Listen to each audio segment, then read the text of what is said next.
a grande escória da franquia Dragon Ball, e por muitos considerado um dos piores animes de todos os tempos, Dragon Ball GT. E não, eu não vou comparar isso com a outra sequência que é o Dragon Ball Você Sabe Quem. Nem nego a fazer isso, não importa o que os dois tenham em comum. Ainda assim são duas coisas diferentes, logo eu falo das duas de formas diferentes. Isso daqui é sobre GT e apenas isso. E mais uma vez eu não ligo pra spoiler em Dragon Ball. Você provavelmente não liga pra spoiler em Dragon Ball, então eu não vou me conter na hora de soltar algo. Dentre as principais críticas de GT vem os protagonistas. Se você for parar pra pensar, o trio de protagonistas é uma escolha bem inteligente, com o Goku sendo um adulto, mas sendo aparência de criança, e agindo como ele era quando criança. Conseguiram captar bem a inocência que ele tinha. A Pan, que é uma criança, e o Trunks, que é o mais sensato, mas mesmo assim é uma criança por dentro, como é mostrado na primeira vez que ele aparece no episódio 2, que ele faz de tudo para sair do trabalho, mas apesar de tudo, ele tem que assumir o papel de pessoa mais madura de um grupo. Isso tudo era uma estrutura bem interessante.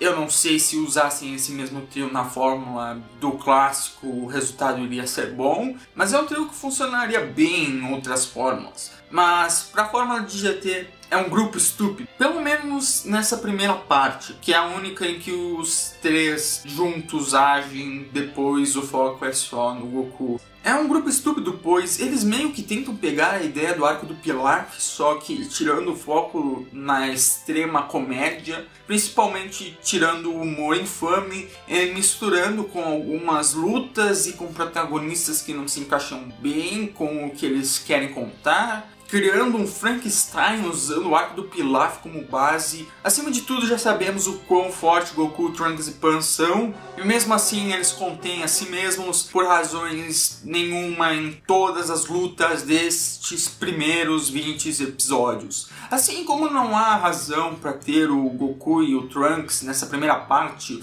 o foco só passa pro Goku bem depois, então é um protagonista que só assume seu papel lá pela metade, com o Trunks sendo especialmente inútil.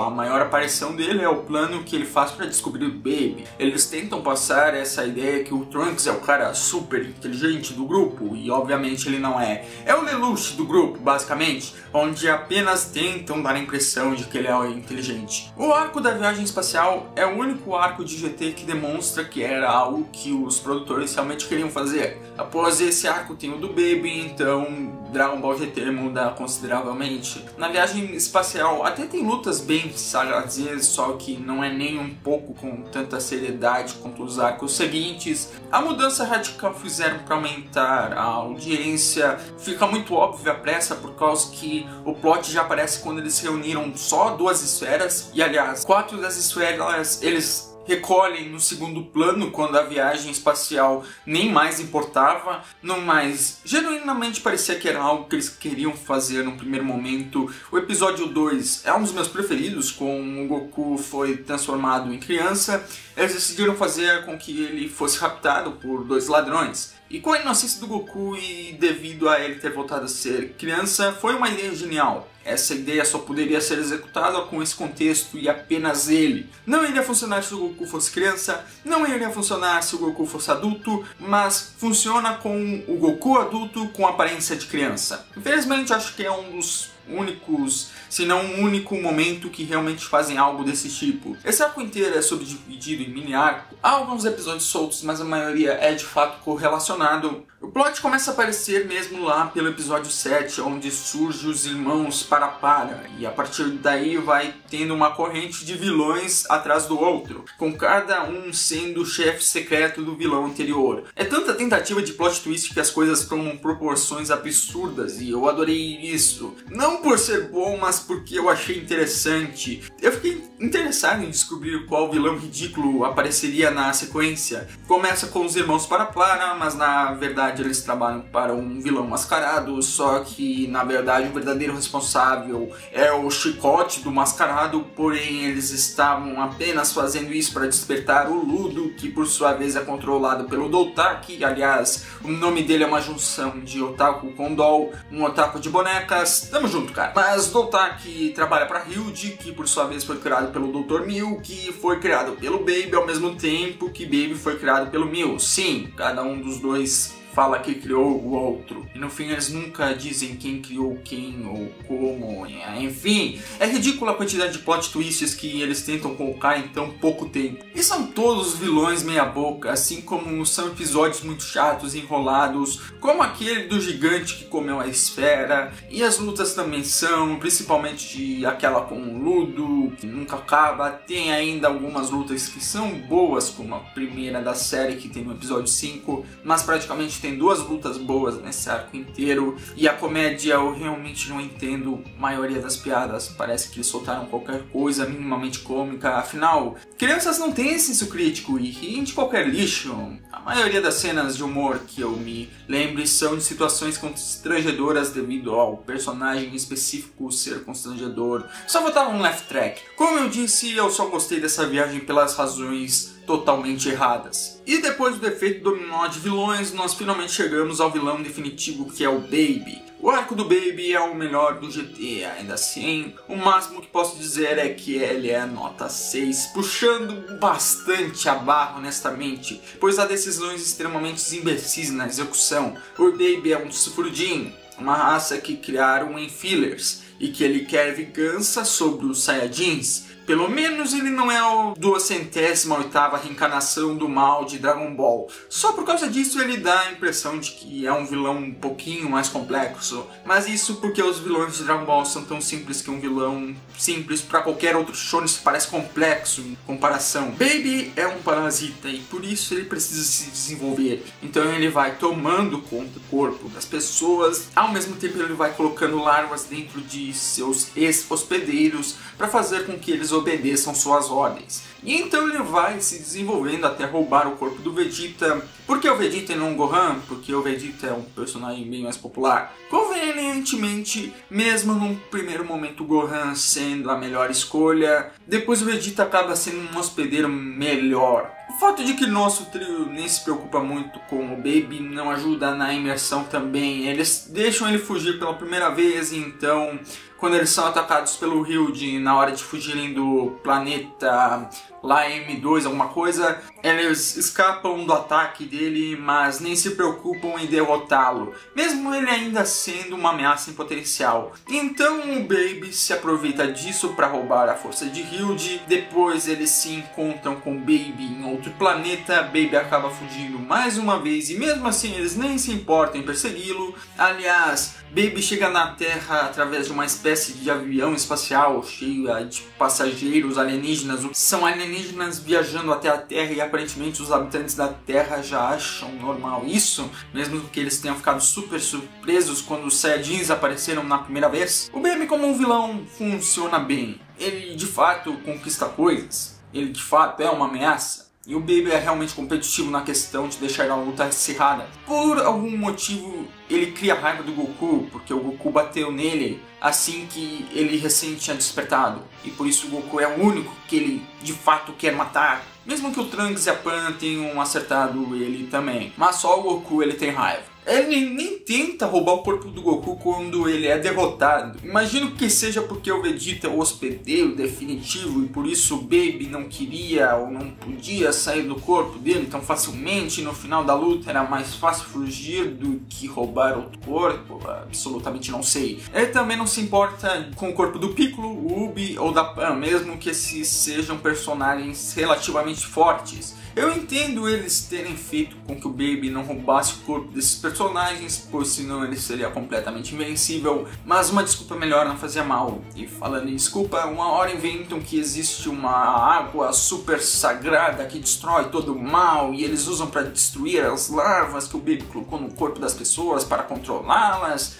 Eles simplesmente se lembram disso numa hora e esse negócio acaba existindo, nem um pouco conveniente, aliás. A luta do Baby tem seus altos e baixos. Teve cenas legais, assim como teve cenas que foram um saco, chegaram a ser chatas. A principal razão de ficar cansativo é o Baby e o Goku esgotarem suas forças no mínimo umas 2 vezes cada um, e então eles dão um jeito de recuperar a força deles. O Baby, por exemplo, recebe mais raio Blutz para recuperar sua força. E quanto ao Goku, o Trunks, Goten e Gohan dão a força deles pro Goku. E isso não só apenas é idiota, sem sentido e um poder overpowered, como também eles aplicam isso novamente depois. A única coisa que esses três serviram em todo GT foi para serem usados como baterias pro Goku. Não só isso, como o Goku não só recupera todas as energias, como acaba ficando mais forte toda vez que isso acontece. Mesmo o Super Saiyajin 4 sendo muito mais forte do que os três juntos.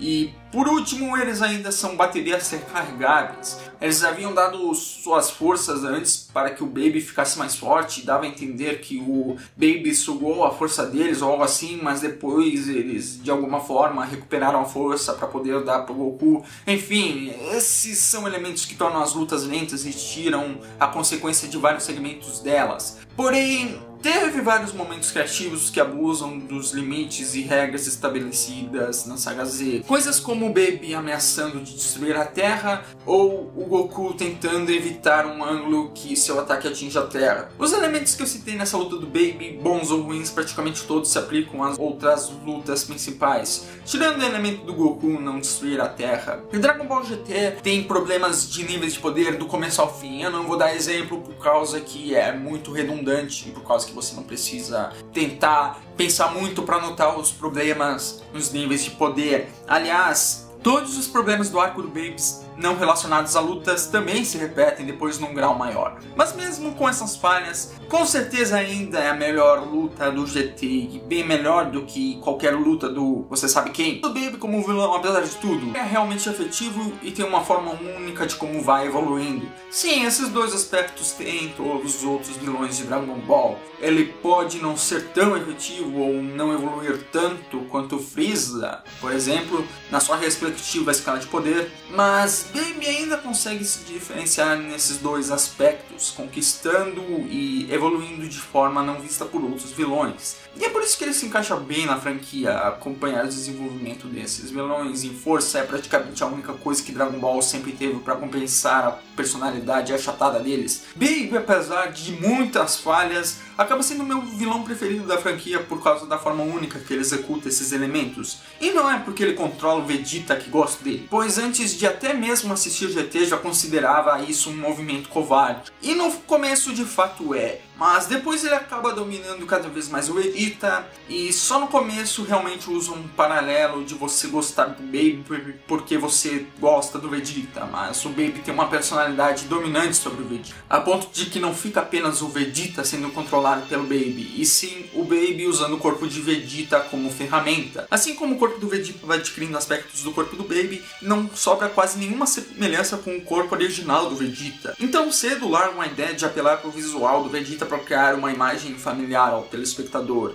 reforçando visualmente os três conceitos principais do Baby, que são a dominação, controle e evolução. Depois passa para o filme estendido do Android Super 17, que é justamente isso. Parece que iam criar um filme de Dragon Ball GT, cancelaram na hora e decidiram incorporar o roteiro na série. É um arco bem porcaria, é uma perda de tempo falar a fundo sobre esse arco, não pela sua ruindade, mas pela sua irrelevância em todos os aspectos. E por último tem o arco das esferas do dragão consumidas pelo mal por culpa de todos os desejos que elas realizaram. Elas receberam muita energia negativa e viraram dragões malignos, e esse provavelmente é o maior potencial desperdiçado em GT. Isso é dizer algo, pois tudo até agora, incluindo o arco do Super 17, foi potencial desperdiçado. A maioria das batalhas contra os dragões eles seguem uma estrutura episódica. O episódio do dragão de vento é o pior, pois segue uma estrutura exatamente igual a de episódios de Pokémon. Eles conhecem um local com um problema, há um garoto que tenta avisar os habitantes locais do problema, mas ninguém acredita nele.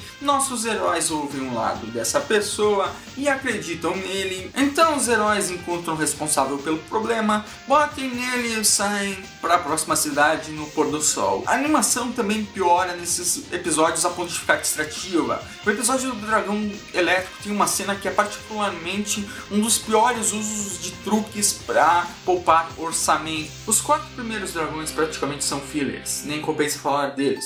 Os 3 últimos dragões que importam. Tem o dragão de fogo, o dragão de gelo e o Omega Shenlong. Os do fogo e do gelo são irmãos, e tem o fato do dragão de fogo nascer da esfera de 4 estrelas. Então ele acaba meio que criando uma relação com Goku, mas só fica por esse meio, pois ele acaba morrendo antes disso acontecer propriamente. O dragão de gelo é um covarde que não mede meios para matar o Goku, e depois tem o Omega Shenlong, que é o dragão final. A luta de um é seguida pela luta de outro, então tem um ambiente que poderia ser bem legal de se explorar com esses 4 personagens, mas esse ambiente é construído do nada. Todos os 3 dragões restantes, por coincidência, estavam no mesmo lugar. Depois do dragão de fogo aparecer, eles descartam a ideia muito interessante de que cada dragão foi criado pelas energias negativas de um desejo já feito. Então o dragão de gelo e o Ômega a gente não sabe a origem. E eu nem faço ideia porque o Omega Shenlong é o vilão final. Tá, ele é o Shenlong corrompido pelo mal, assim como os outros 6 dragões. O que ele tem de diferente, então?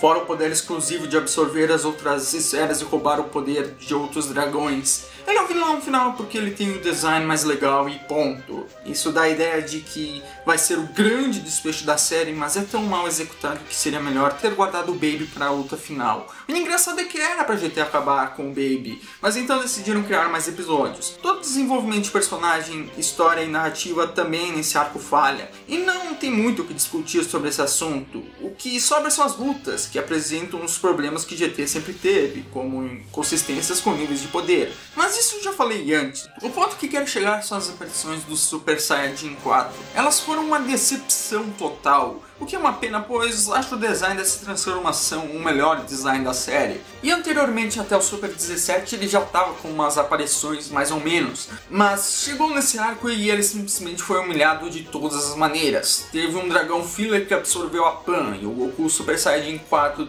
teve dificuldades para vencer ele. Fora as vezes que ele precisa de energia do Trunks, Goten e Gohan para lutar. Para a transformação final dos Saiyajins, esse deveria ter sido o grande fanservice de transformação, em vez disso foi apenas extremamente decepcionante. Todo esse arco foi bem decepcionante. No máximo eles fazem um final interpretativo que pessoalmente whatever. Apesar dos problemas e de GT de fato ser ruim e ter reclamado um monte sobre ele, e de fato não gostar de GT num total, eu não sei de onde tiraram que isso daqui é a pior coisa da franquia ou que é um dos piores animes de todos os tempos. Eu nem sequer colocaria GT na lista de 30 piores animes que já assisti, e com certeza não fica na lista de 100 ou 200 piores animes já criados. De fato eu acharia GT pior caso eu tivesse assistido ele antes do seu irmão bastardo, que na verdade GT deveria ser o irmão bastardo, que você sabe quem, mas acabou ironicamente sendo o contrário. De qualquer forma, independentemente da ordem, ainda assim é dizer que não é tão